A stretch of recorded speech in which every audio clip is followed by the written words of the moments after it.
دوچا پکوړې ولې چې پکوړې د خپل نوم سره ځکه لیکي چې د به پکوړې ډېر زیات خوښ او د به خرڅول ځکه د خپل نوم سره دوچا پکوړې لیکي.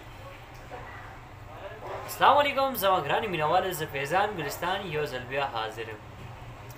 ملګرو زما چې کوم نننی ټاپک دی هغه دوچا پکوړې، ولې چې کوم ځای کې به هم تاسو کتلي وي دی دوچا پکوړې لیکي، ولې چې د پکوړو سره ډېر زیات مینه محبت کوي.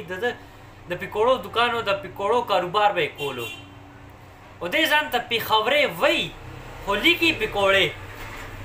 خو څوک یې عادت ته مجبور دی که نه، پکوړې هغه ډېر زیات خرڅ کړي دي، پکوړو دکان یې و. نو اوس چې دی نو چې کوم ځای کې به م خپل نوم لیکي دوچا پکوړې، ولې چې د خپل دکان نه بهر دا پکوړې لیکلي وو که نه، نو تاسو په سکرین باندې هم کتلی شي، د مخامخ تاسو کتلی شي دی چې دی نو کوم ځای کې به هم لیکي پکوړې به لیکي او خلک ورته یې څوک دی دوچا پېښورۍ یم. خلکو ته پېښورۍ یادوي او په کاغذونو کې ځای ځای کې دی چې دی نو خپل نوم پکوړې لیکي.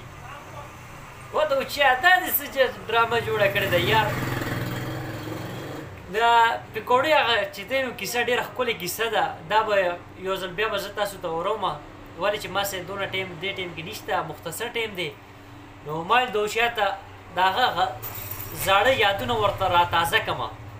ده به څنګه د پکوړو په دکان کې به یې کار کولو او بیا د خپل دکان څنګه واچولو، د پکوړو هغه د پکوړو بزنس به یې کولو.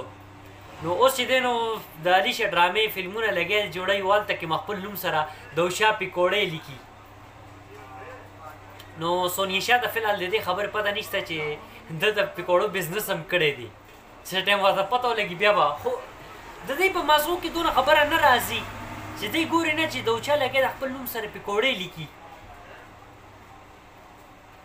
دی کله سوچ نه دی کړی چې دوچا پکوړې دی. دوچا ډېر غټ روان دی، ګوره رسی تو جل گئی مگر بل نہیں گیا. پکوړې خو دې پریښې دي، خو پکوړې چې کوم هغه لفظ دی که نه د پکوړو هغه ته خپل نوم سره نه لرې کړي. د ده ډېر غټ دکان و د پکوړو هغه چې خلک به تله نو چېرته ځې یار دوچا پکوړي دکان ته ځمه، چېرته ځې دوچا پکوړي له ځمه هغه سره میلاوېږمه. نو دی چې دی نو هغه نوم اوس هم خپل استعمالوي. نو دی نه مخکې به چا به تاسو ته دا نه ویلي چې دوچا چې دی نو بزنس څه و، د پکوړو بزنس یې و، د پکوړو کار یې کول. دوچا صاحب ستا د لاس هغه پکوړې ډېر ښکلې دي او ډېر خوند کوي ستا د لاس هغه پکوړې، بلا ظالم پکوړې پخې.